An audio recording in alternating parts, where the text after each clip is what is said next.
പക്ഷെ നിങ്ങൾ എല്ലാവരും എന്നെ വെടിയെന്ന് വിളിക്കുന്നത്. ഞാൻ എത്ര കഷ്ടപ്പെട്ടു. ദീപക് മരിച്ചപ്പോ സന്തോഷം എന്ന് പറഞ്ഞ പോസ്റ്റ് ഇട്ടല്ലോ. അവന്റെ അമ്മയുടെ കരച്ചിൽ കണ്ടതിന് അറിഞ്ഞൂലേ അത് കള്ളക്കരച്ചിലാന്ന്. എന്റെ കുട്ടിക്ക് ഇത് താങ്ങാൻ പറ്റില്ല. അതാണ് എന്റെ കുട്ടിക്ക് എന്റെ മുഖം. കുട്ടി സീരിയസ് ആയിട്ട് ഭയങ്കര മോശമാണ്. കാരണം ഞാൻ അത്രയ്ക്ക് കഷ്ടപ്പെട്ട് ഞാൻ എന്റെ ജീവിതം അങ്ങനെ കഷ്ടപ്പെട്ടാ ജീവിച്ചത്. തുണ്ട് കണ്ടിട്ടുണ്ടോ? പിന്നെ എപ്പോഴും കാണും. അവനറിയാവോ തുണ്ട് കാണുന്ന കാര്യം?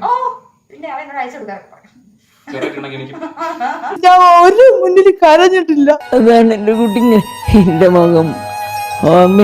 കുട്ടി ഇത് ചെയ്തത് അതിന്റെ പാപമൊക്കെ അനുഭവിക്കാണ്ട് ഇവിടുന്ന് പോവാൻ പറ്റോടോ? Hello, I am Mukesh Yadav.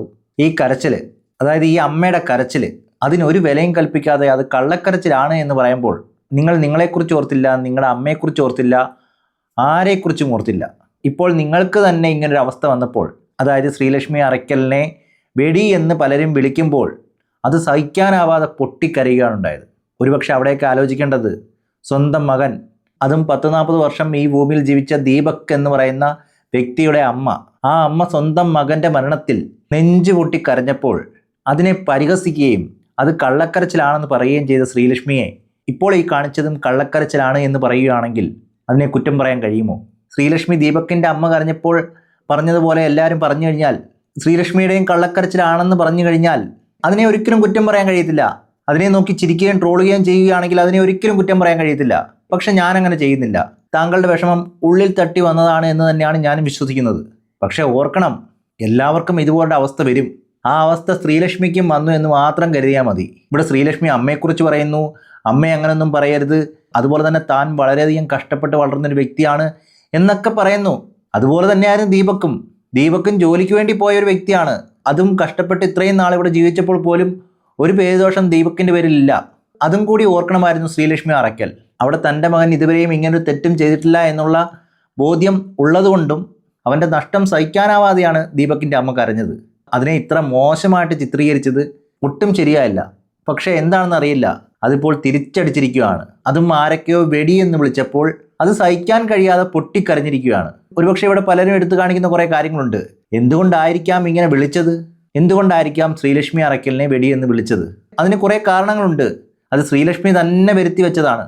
അതും കൂടെ നമുക്കൊന്ന് കണ്ടു നോക്കാം. അപ്പൊ എനിക്കെതിരെ ഒരു പോക്സോ കേസ് എന്ന സമൂഹം എങ്ങനെയായിരിക്കും അത് കാണുന്നുണ്ടാവുക? ഞാൻ സെക്സിനെ പറ്റി, മാസ്റ്റർബേഷനെ പറ്റിയിട്ടൊക്കെ ഇത്ര ഓപ്പൺ ആയിട്ട് സംസാരിക്കുമ്പോൾ കഴപ്പ് കയറി നടക്കുന്ന അവൾ ഈ പിള്ളേർ ഇങ്ങനെ ചെയ്യുന്നതാണല്ലോ. അതായത് ഞാൻ കുട്ടികളുടെ മുന്നിൽ നഗ്ന വീഡിയോ കോൾ വിളിച്ചു എന്നൊക്കെ പറഞ്ഞിട്ടാണ് എനിക്കൊരു ഇൻഫർമേഷൻ കിട്ടി. ഞാൻ ഇപ്പൊ വെടിയാണെന്നോ നിങ്ങൾ പറയുന്നുണ്ട്, ഒന്ന് ആലോചിച്ച് നോക്കണം. ഇപ്പൊ ഞാൻ 5 മണിക്ക് രാവിലെ എണീറ്റ് കുളിച്ച് ട്യൂഷന് പോയി, അവിടുന്ന് നേരെ BEd കോളേജിൽ പോയി പഠിച്ച് അവിടുന്ന് വീട്ടിൽ വരാതെ രാത്രി പിന്നെ അടുത്ത ട്യൂഷൻ പോയി എടുത്ത് രാത്രി 8 മണിക്ക് വന്നിട്ട് വീണ്ടും BEdന്റെ എല്ലാ വർക്കും എടുത്തിട്ട് അങ്ങനെ ജോലി ചെയ്ത് ജീവിച്ച ഒരാളെ നിങ്ങൾ അത് ഇത്രയും കഷ്ടപ്പെട്ട് പഠിച്ച് സ്വയം വളർന്നു വന്ന വ്യക്തിയായിട്ടാണ് ശ്രീലക്ഷ്മി അറയ്ക്കലിനെ ശ്രീലക്ഷ്മി തന്നെ വിശേഷിപ്പിക്കുന്നത്. അവിടെ ശരിയായിരിക്കാം, കഷ്ടപ്പാടുകൾ കൊണ്ട് തന്നെ ആയിരിക്കാം വന്നത്. അങ്ങനെയുള്ളപ്പോൾ ആളുകൾ വെടി എന്ന് വിളിക്കുമ്പോൾ വിഷമം വരാം. അതേ സമയത്ത് ദീപക്കിൻ്റെ കാര്യം എടുത്തു നോക്കിയാലും ദീപക്കിൻ്റെ അമ്മയുടെ കാര്യം എടുത്തു നോക്കിയാലും ഇതുപോലെ തന്നെയാണ്. ഇത്രയും നാളും കഷ്ടപ്പെട്ട് വളർത്തിക്കൊണ്ടുവന്നൊരു മകൻ, ആ മകൻ മരണപ്പെട്ടു. അതും നാളിതുവരെയും ഒരു തെറ്റുപോലും ചെയ്യാത്തൊരു വ്യക്തി ഒരു ലൈംഗിക ആരോപണത്തിൻ്റെ പേരിൽ, അതും ആരോപണമായിട്ട് മാത്രമേ കാണാൻ കഴിയത്തുള്ളൂ, അതിൽ ദീപക് തെറ്റുകാരനാണെന്ന് പറയാൻ കഴിയില്ല. അങ്ങനെയുള്ള സാഹചര്യത്തിൽ ആ അമ്മയ്ക്ക് നഷ്ടപ്പെട്ടത് ഓർത്ത് ആ അമ്മ കരഞ്ഞപ്പോൾ, ഇനിയും ഒരു അമ്മയ്ക്കും ഇങ്ങനെ ഉണ്ടാവരുത് എന്ന് പറഞ്ഞ് കരഞ്ഞപ്പോൾ അതിനെ പുച്ഛിച്ചു തള്ളാനും അത് കള്ളത്തരമാണ് എന്ന് പറഞ്ഞ ആ മനസ്സ് ജനങ്ങൾ കാണാതിരിക്കില്ല. ഇപ്പോൾ ഇങ്ങനൊരു കരച്ചിലുമായിട്ട് വരുമ്പോൾ അവരും പറയും കള്ളത്തരമാണ്, ഇത് കണ്ടിട്ട് ഞങ്ങൾക്ക് ചിരി വരുന്നു. ഒരു അമ്മ മകനെ നഷ്ടപ്പെട്ട് കരഞ്ഞപ്പോൾ അത് കള്ളത്തരമാണെന്ന് പറഞ്ഞ വ്യക്തിയല്ലേ, ഇതും ഞങ്ങൾക്ക് കള്ളത്തരമായിട്ടാണ് തോന്നുന്നത്, ഞങ്ങൾക്ക് ചിരി വരുന്നു എന്ന് പറഞ്ഞതിൽ അവരെ പൂർണ്ണമായിട്ട് കുറ്റപ്പെടുത്താൻ കഴിയത്തില്ല. കാരണം ഒരാളുടെ വേദന കള്ളക്കരച്ചിലാണ് എന്ന് പറഞ്ഞ വ്യക്തിയാണ് താങ്കൾ. അത് ഓർക്കണമായിരുന്നു എന്ന് കരുതി വെടി എന്ന് വിളിക്കുന്നതിനെ ഒരിക്കലും പ്രോത്സാഹിപ്പിക്കുന്നില്ല. പക്ഷെ ജനങ്ങൾക്ക് കാരണമുണ്ട്. ആ കാരണങ്ങൾ താങ്കൾ തന്നെയാണ് ഉണ്ടാക്കി കൊടുക്കുകയും ചെയ്തത്. അതിന്റെ ഒരു ആൻസർ എന്ന് പറഞ്ഞാൽ വേറെ കൺട്രീസിൽ ആ റോമിയോ ജൂലിയറ്റ് ക്ലോസ് എന്ന് പറയുന്ന പോലെ ഇവിടെയും ആ സാധനം വേണമെന്നാണ്. അതായത് നമ്മള് മായാനദി സിനിമയിലാണ് സെക്സ് ഈസ് നോട്ട് പ്രോമിസ് എന്നൊരു ഡയലോഗ് അതിനു ശേഷം വോളണ്ടറി ആയിട്ട് ആൾക്കാർ ഇഷ്ടപ്പെടുന്നതിനേക്കാൾ മുമ്പ് തന്നെ ഡേറ്റ് ചെയ്ത് ഒരു റൂം എടുക്കുന്നു പോകുന്നു, അങ്ങനെ ഒരു സിസ്റ്റം വന്നപ്പോഴാണ് ഈ പ്രശ്നങ്ങൾ കൂടി വന്നത്. ഇപ്പൊ അത് തെറ്റാണെന്നൊന്നും എനിക്ക് പറയാൻ വേണ്ടി പറ്റത്തില്ല. ഇപ്പൊ എന്റെ ലൈഫിൽ അങ്ങനെ ഉണ്ടായിട്ടുണ്ട്. അതായത് ഞാനിപ്പോ എനിക്കൊരു ഒരാളിനോട് ക്രഷ് തോന്നി. ഞാൻ എന്ത് ചെയ്തു, എന്താ പറയാ, ഞാൻ അവനുമായിട്ട് സെക്ഷൽ കോൺടാക്റ്റിൽ ഏർപ്പെട്ടു. എന്നിട്ട് അതിനുശേഷം കുറെ നാൾ കഴിഞ്ഞ് പിന്നെ ഇത് കണ്ടിന്യൂസ് ആയിട്ട് അതായത് ഇപ്പൊ ഞാൻ എന്റെ ജീവിതത്തിൽ സെക്ഷൽ കോൺടാക്ട് ചെയ്ത ആൾക്കാരെ ഇപ്പം എന്താ പറയാ വളരെ വിരലിലുണ്ടാവുന്ന ആൾക്കാർ 10 പേരുമായിട്ട് പോലും എനിക്ക് സെക്ഷൽ കോൺടാക്ട് ഉണ്ടായിട്ടില്ല. എന്തൊക്കെയാണ് ഈ പറയുന്നത്? 10 പേരോ? 10 പേരുമായിട്ട് മാത്രമേ സെക്ഷൽ കോൺടാക്ട് ഉണ്ടായിട്ടുള്ളൂ എന്നാണ് പറയുന്നത്. പലരും സാധാരണക്കാരായ മനുഷ്യരാണ്. അവർക്കൊക്കെ ഇത് കേൾക്കുമ്പോൾ ഓരോരുത്തരും ഓരോന്നായിരിക്കും മനസ്സിൽ കരുതുന്നതും വിളിച്ചു പറയുന്നതും. എന്ന് കരുതി പരസ്യമായിട്ട് ആക്ഷേപിക്കുന്നതൊന്നും ശരിയായിട്ടുള്ള കാര്യമല്ല. ഓരോരുത്തർക്കും അവരുടേതായ ഇഷ്ടങ്ങളുണ്ട്, അവരുടേതായ രീതികളുണ്ട്, അവരുടേതായ സാഹചര്യത്തിലായിരിക്കും പലരും വളർന്നു വന്നത്. തെറ്റുകൾ ഒരു മനുഷ്യനെ ആശ്രയിച്ചിരിക്കും. അയാൾ എന്താണ് ചിന്തിക്കുന്നത്. ഒരാൾക്ക് അത് തെറ്റായിട്ട് തോന്നുകയാണെങ്കിൽ അത് തെറ്റാണ്, അത് തെറ്റല്ല എന്ന് മറ്റൊരാൾക്ക് തോന്നുകയാണെങ്കിൽ അത് തെറ്റല്ല. അത്രമാത്രമേ പറയാൻ കഴിയത്തുള്ളൂ. അവിടെ നമ്മുടെ നിയമം അതിനെ കുറ്റമായിട്ട് കാണുന്നതുമില്ല. അങ്ങനെയുള്ളപ്പോൾ വെടിയെന്ന് വിളിച്ച് ആക്ഷേപിക്കുന്നതും ശരിയല്ല എന്ന് മാത്രമേ പറയാൻ കഴിയത്തുള്ളൂ. പക്ഷേ ഇതൊക്കെ കേൾക്കുമ്പോൾ ജനങ്ങൾ എങ്ങനെ എടുക്കുമെന്ന് എനിക്കറിയത്തില്ല. ഞാൻ വെടിയാണെന്ന് നിങ്ങൾ പറയുന്നുണ്ടോ ആലോചിക്കണം. രാവിലെ അല്ല ആൾക്കാർ പറയുന്നുണ്ട്. ഞാൻ സമൂഹത്തിനോടാണ് പറയുന്നത്. ഞാൻ 5 മണിക്ക് രാവിലെ എണീറ്റ് കുളിച്ച് ട്യൂഷന് പോയി, അവിടെ നിന്ന് നേരെ BEd കോളേജിൽ പോയി പഠിച്ച് അവിടെ നിന്ന് വീട്ടിൽ വരാതെ രാത്രി പിന്നെ അടുത്ത ട്യൂഷൻ പോയി എടുത്ത് രാത്രി 8 മണിക്ക് വന്നിട്ട് വീണ്ടും BEdന്റെ എല്ലാ വർക്കും എടുത്തിട്ട് അങ്ങനെ ജോലി ചെയ്ത് ജീവിച്ച ഒരാളെ നിങ്ങൾ വേണ്ടിയെന്ന് പറയരുത്. അത് സീരിയസ് ആയിട്ട് ഭയങ്കര മോശമാണ്. കാരണം ഞാൻ അത്രയ്ക്ക് കഷ്ടപ്പെട്ട് ഞാൻ എന്റെ ജീവിതം അങ്ങനെ കഷ്ടപ്പെട്ടാ ജീവിച്ചത്. ഞാൻ ഒരു മുന്നിൽ കരഞ്ഞിട്ടില്ല. പക്ഷെ നിങ്ങൾ എല്ലാവരും എന്നെ വെടിയെന്ന് വിളിക്കുന്നത്. ഞാൻ എത്ര കഷ്ടപ്പെട്ട ജീവിതം. എന്റെ തുണ്ട് വീഡിയോ വരെ ഇറങ്ങിയിട്ടുണ്ട്. ശരിക്കും കളിക്കാൻ ഇഷ്ടമാണോ? കളിക്കാൻ ഇഷ്ടമാണ്. ഇഷ്ടമാണ്. നിനക്ക് കളിക്കാൻ ഇഷ്ടമാണോ? കളിക്കാൻ ഇഷ്ടമാണ്. ഇഷ്ടമാണ്. ഒരുപക്ഷെ ഇതൊക്കെ കേൾക്കുമ്പോൾ ആരായാലും തെറ്റിദ്ധരിച്ചു പോകും. ഇതൊക്കെ തെറ്റായിട്ട് എടുക്കുകയാണെങ്കിൽ അത് തെറ്റായിട്ട് തന്നെ തോന്നും. പക്ഷേ ഇതിനൊക്കെ വേറൊരു വശമുണ്ടെന്നും നമ്മൾ ചിന്തിക്കേണ്ടതാണ്. ചിലർ ചില കളികൾ മറ്റൊരു തരത്തിലെടുക്കാം. അതും സ്പോർട്സ് പേഴ്സൺ എന്ന രീതിയിലും ചിന്തിക്കാം, അല്ലെങ്കിൽ വേറൊരു തരത്തിലും ചിന്തിക്കാം. പക്ഷേ ഇവിടെ ശ്രീലക്ഷ്മി പറഞ്ഞ പല കാര്യങ്ങളും ഇങ്ങനെ കട്ട് ചെയ്തെടുക്കുന്നതുകൊണ്ട് തന്നെ ഇവർ പറയുന്നതെല്ലാം വളരെ മോശമായിട്ടാണ് പലർക്കും തോന്നുന്നത്. ഒരുപക്ഷെ പല കാര്യങ്ങളിലും അങ്ങനെയൊക്കെ തന്നെയാണ്. എന്നിരുന്നാലും ഇവർ പറയുന്നതെല്ലാം മനസ്സിൽ വരുന്ന കാര്യങ്ങൾ അതുപോലെ തന്നെയാണ് പറയുന്നത്. അതിൽ ശരിതെറ്റുകളുണ്ടോ എന്നൊന്നും അവർ ചിന്തിക്കുന്നില്ല. ഒരുപക്ഷെ റിയൽ ലൈഫിൽ ഒരു പാവമായിരിക്കാം, പക്ഷെ പറയുന്നതിൽ പലതും ശരിയല്ലാത്തത് കൊണ്ടായിരിക്കാം ആളുകൾ മൊത്തമായിട്ട് എടുത്ത് അങ്ങ് ക്രിറ്റിസൈസ് ചെയ്യുന്നത്. എന്റെ തുണ്ട് വീഡിയോ വരെ ഇറങ്ങിയിട്ടുണ്ട്. ശരിക്കും തുണ്ട് വീഡിയോ? ശരിക്കും തുണ്ട് വീഡിയോ അല്ല. ശരിക്കും തുണ്ട് വീഡിയോ അറിയില്ല. ഞാൻ ആർക്കും തുണ്ട് വീഡിയോ കൊടുക്കാറില്ല. ആ വീഡിയോ ഇറങ്ങിയിട്ടാ? ശരി, ഞാൻ കേട്ടിട്ടുണ്ട്. ആ ഒരു വീഡിയോ രണ്ട് വീഡിയോ ഇറങ്ങിയിട്ടുണ്ട്. കണ്ടിട്ടുണ്ടോ? ഞാൻ കണ്ടിട്ടുണ്ട്. എന്റെ ഗൂഗിൾ ഡ്രൈവിൽ ഞാൻ ഇപ്പോഴും സേവ് ചെയ്തിട്ടുണ്ട്. അത് ഞാൻ അതിനെപ്പറ്റി ഒരു പോസ്റ്റ് ഇട്ടുണ്ട്. അതിങ്ങനെ ചോദിക്കുന്നത് ആളില്ല തുടുപ്പിന്റെ മരയെന്നൊക്കെ പറഞ്ഞിട്ട്. അതെ, ആദ്യം പറയുന്നു എൻ്റെ തുണ്ട് വീഡിയോ ഇറങ്ങിയിട്ടുണ്ട്, പിന്നീട് അത് മാറ്റിയും പറയുന്നുണ്ട് അത് എൻ്റെ അല്ല എന്ന്. ഇത് തന്നെയാണ് പല വീഡിയോകളിലും നമുക്ക് കാണാൻ കഴിയുന്നത്. ആദ്യം ഒരു അഭിപ്രായം പറയും, പിന്നീട് അതിൻ്റെ വിപരീതമായിട്ടുള്ള കാര്യമായിരിക്കും അടുത്ത ഇൻ്റർവ്യൂവിൽ പറയുന്നത്. അവിടെയൊക്കെ ധാരാളം ഉദാഹരണങ്ങളുണ്ട്. പുരുഷന്മാരെ ഒട്ടും ഇഷ്ടമല്ല എന്ന് പറയുന്ന ശ്രീലക്ഷ്മി അറക്കിൽ തന്നെ പറയുന്നുണ്ട്, ഞാൻ 10 പേരുമായിട്ട് ലൈംഗിക ബന്ധത്തിൽ ഏർപ്പെട്ടു എന്ന്. പുരുഷന്മാരെ വേണ്ട എന്ന് പറഞ്ഞ സ്ത്രീക്ക് എങ്ങനെ 10 പേരെടുത്ത് ലൈംഗിക ബന്ധത്തിൽ ഏർപ്പെടാൻ കഴിയും? അത് ഒരു ചോദ്യമാണ്. അതൊക്കെയാണ് ജനങ്ങൾ ഇവിടെ എടുത്തു കാണിക്കുന്നത്. അച്ഛൻ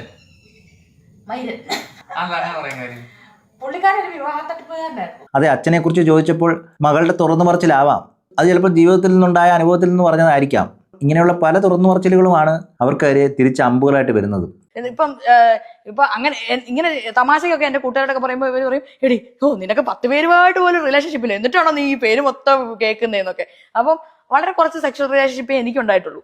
അപ്പം അതിനകത്ത് തന്നെ എന്താ പറയാ, ഒരു തവണ സെക്ഷൽ കോണ്ടാക്ട് ഉണ്ടായിട്ട് വിട്ട് കളഞ്ഞ നമുക്ക് കംഫർട്ടബിൾ അല്ല എന്ന് തോന്നിയിട്ട്, നമുക്ക് ഒരു രീതിയിലും കംഫർട്ടബിൾ അല്ല എന്ന് തോന്നുന്ന ആൾക്കാരെ ഇതൊക്കെ കേട്ടുകൊണ്ടാണ് ആളുകൾ വെടിയെന്ന് വിളിക്കുന്നത്. ഒരുപക്ഷെ ശ്രീലക്ഷ്മി പറയുന്ന കാര്യങ്ങളിലും ചില കാര്യങ്ങൾ ശരിയായിട്ടുള്ള കാര്യങ്ങളാണ്.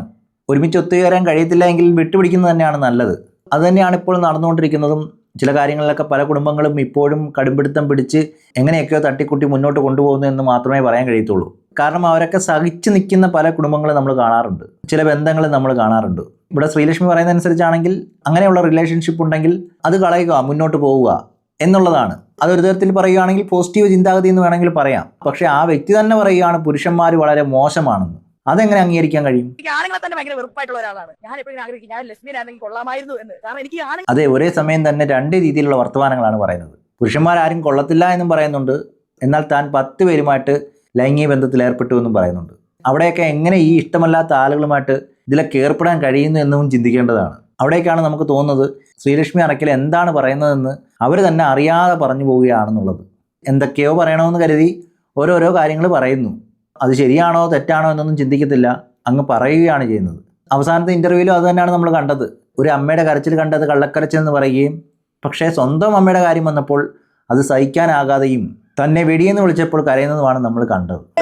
നമുക്കിപ്പോ വേണമെങ്കിൽ നമുക്കിപ്പോ വേശ്യാവൃത്തി, ഇപ്പൊ ഞാൻ എന്തൊക്കെ പറയുന്നത്, എനിക്ക് വേശ്യാവൃത്തിയിൽ ഏർപ്പെട്ട് ജീവിക്കാം എനിക്ക്, പക്ഷെ നമ്മളെ കൊണ്ട് അത് പറ്റത്തില്ല.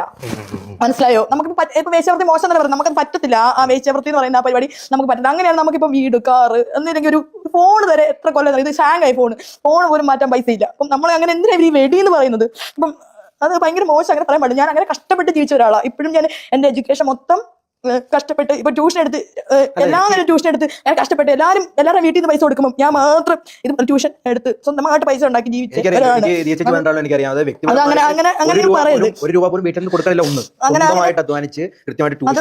എത്ര പ്രായം തൊട്ട് ഏത് പ്രായം തൊട്ട് അത് 9ാം ക്ലാസ്സിൽ തൊട്ട് ഞാൻ ട്യൂഷൻ എടുത്ത് തുടങ്ങിയതാണ്. ഇപ്പൊ 9ാം ക്ലാസ്സിൽ അതായത് എന്റെ ഒരു 14 വയസ്സ് തൊട്ട് ഞാനിപ്പോ 30 വയസ്സായി. എനിക്ക് ആ കഴിവുള്ളതുകൊണ്ട് മാത്രമാണ് ഞാൻ ജീവിച്ചു പോകുന്നത്. അപ്പൊ നിങ്ങൾ അങ്ങനെ വെടിയെന്ന് പറയരുത്.